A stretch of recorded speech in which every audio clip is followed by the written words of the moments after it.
At the Golden Jubilee Conclave to celebrate 50 years of statehood for Sikkim, we are discussing the state's needs and the state's aspirations. Like we've said, Sikkim today has set examples for India to emulate, whether it's being a carbon negative state or whether being a fully organic state. Tourism is the mainstay of the economy here, but connectivity remains a huge challenge. Joining me now, Secretary Tourism of Sikkim. So thank you so much for speaking to NDTV. We've been covering Sikkim for a long time, and Sikkim has always featured in several reports we do. However, coming here, especially for tourists, can be a challenge, and we all know NH10 and the story of NH10. It's a very old story. How is that now changing? Yeah, actually earlier that NH10 that was maintained or managed by West Bengal PWD.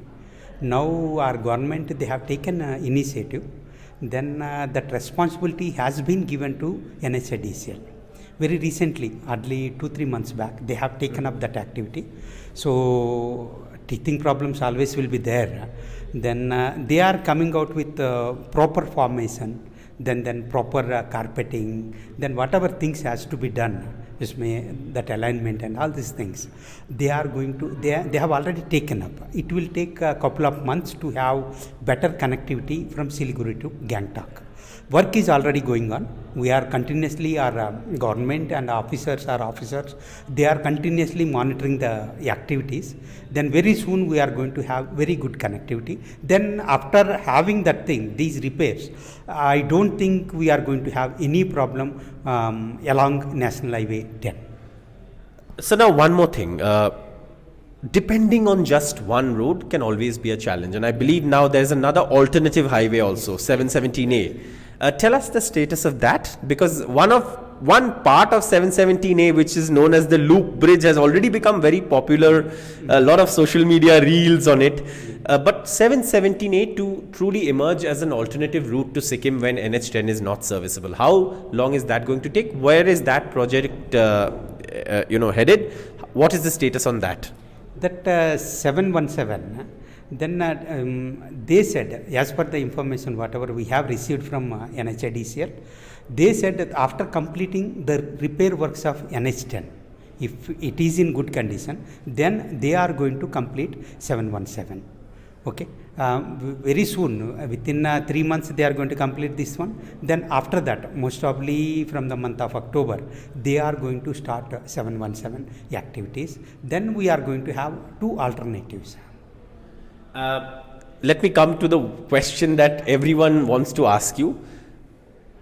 The 100th airport in the country. It is one of the most scenic airports. Some of the pictures of Pakyong airport are really beautiful. I mean, who wouldn't want to land at an airport like that? Problem is, most of the time we can't land there. How do you improve air connectivity to Sikkim? Pakyong airport has been built, inaugurated, but it has faced multiple challenges. Flights are often cancelled. You said only Bombardier Q400 can fly. And now, or you need visual, you need landing, support, and you also need to expand the runway. So how are you looking at improving air connectivity so that Pakyong Airport becomes a reliable airport for Sikkim? Yeah. Very recently we were preparing one letter to the Ministry of Civil Aviation. That time, with the help of airport director, we were calculating the operational days.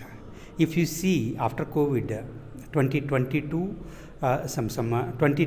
to 4/4/2025, in between some around 886 days. Out of those 886 days, SpiceJet, they operated the flight services only for 203 days. Not even 25%. We have requested the respected Secretary Saab to give directions to Airport Air India to buy at least one Bombardier Q400. If they buy lease, buy or lease. If they operate for Pakyang Delhi and Pakyang Calcutta and Pakyang Guwahati, if they operate it, then our necessity will be, our need will be addressed by the government of India. That is one thing. Second thing, at the time of constructing Punjaloid, they have constructed our airport. They took a lot of time, but anyhow, that is under operation from 2018 September onwards. But one thing is there: how many days we are going to depend on ATRs? Normal ATR that is going to take only 50% of the propeller-driven aircraft, obviously. Yeah, that is, those challenges are there. One day, because after seeing the crowd, after seeing the tourism footfall, then we have to have Boeing. For having Boeing, that Airbus, whatever narrow body. Yeah, that Boeing, for having that Boeing or Airbus, we have to have a runway length of at least 2.75, 2.7 like that. If we have that runway length, if we increase the present runway length from 1.75 kilometers to 2.75 kilometers, then Airbus or Boeing, they will land comfortably. Then tomorrow there will not be any problem. For expansion, definitely there is a chance. There is a chance even in coordination with the airport directorate. Our engineers, they have worked out, they have given some alternative. If we expand that runway length, then definitely we can address the air connectivity. So we can say that Sikkim is looking at expanding runway length of Pakyong Airport to make it a reliable air connectivity hub for Sikkim. If reliable connectivity is there, either through road or air connectivity or whatever way, even rail connectivity, it will take some time, another couple of years it may take, okay. But if you give that connectivity, then no publicity is required to get the tourists here. This is the dream destination, not only for Indians, even the inbound tourists. We are getting very good number compared to any northeastern states. Yes, we are getting very good number.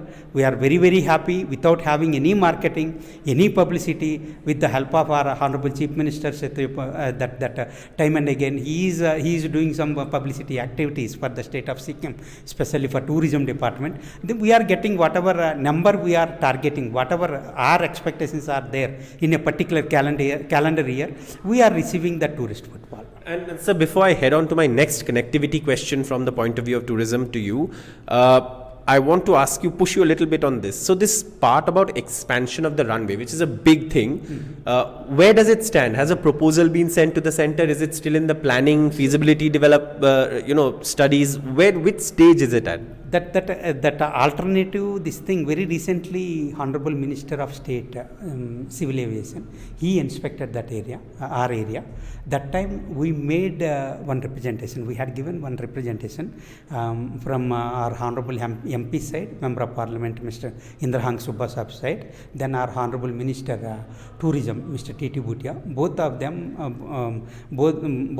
they have submitted one memorandum to the Honorable Minister of State, Government of India, Ministry of Civil Aviation, okay, wherein we have given both the alternatives. That feasibility and all these things, Government of India, they are going to work on that. But as per our knowledge goes, then that is both are the feasible options. But Government of India, again, they will cross check. Then only they will take a final call on that. So last question, connectivity related only. The Sivok-Rangpo rail link is also in a stage of advanced stage of construction. Railways can be an important driver of connectivity, and if you have a train to connect to Rangpo to other parts of Sikkim is not difficult to access. You have good road connectivity to other parts of Sikkim.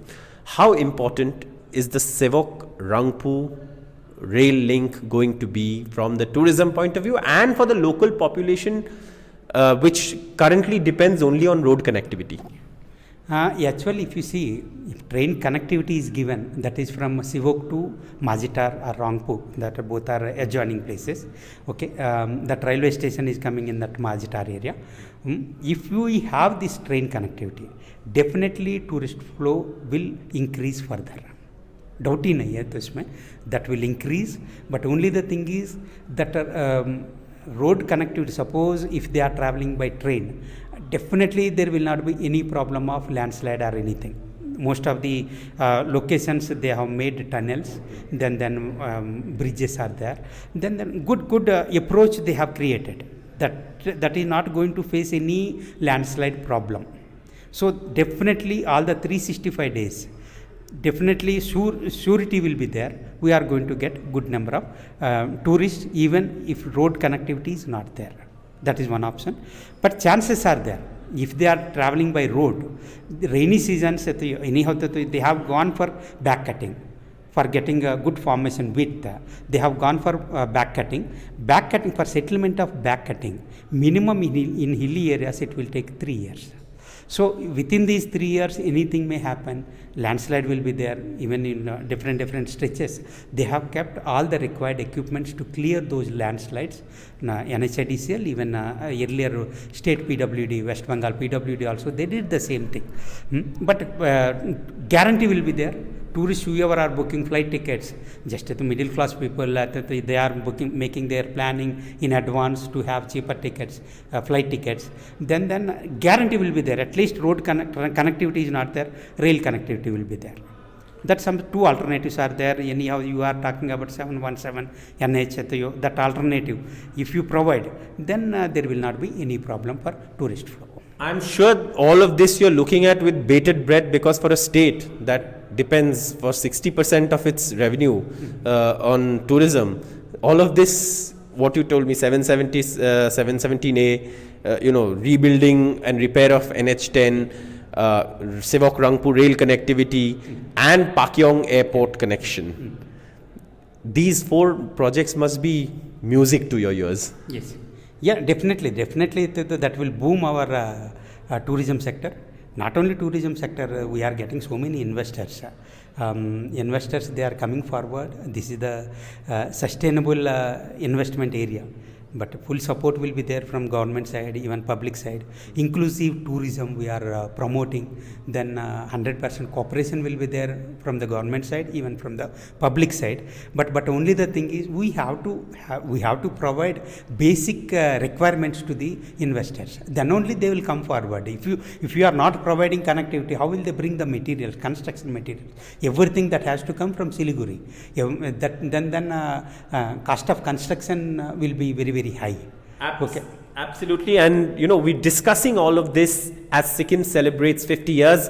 This is the Golden Jubilee Conclave for 50 years of statehood celebrations that have been organized by the Press Club of Sikkim, and a very important conversation with Sir on how Sikkim sees its tourism roadmap increase, sees its growth in the tourism sector increase, with several projects that would give it assured connectivity, something the state has struggled with all these years. Thank you so much for watching NDTV. For more such videos from Sikkim and from across India and the world, stay tuned to NDTV's YouTube platform. Thank you.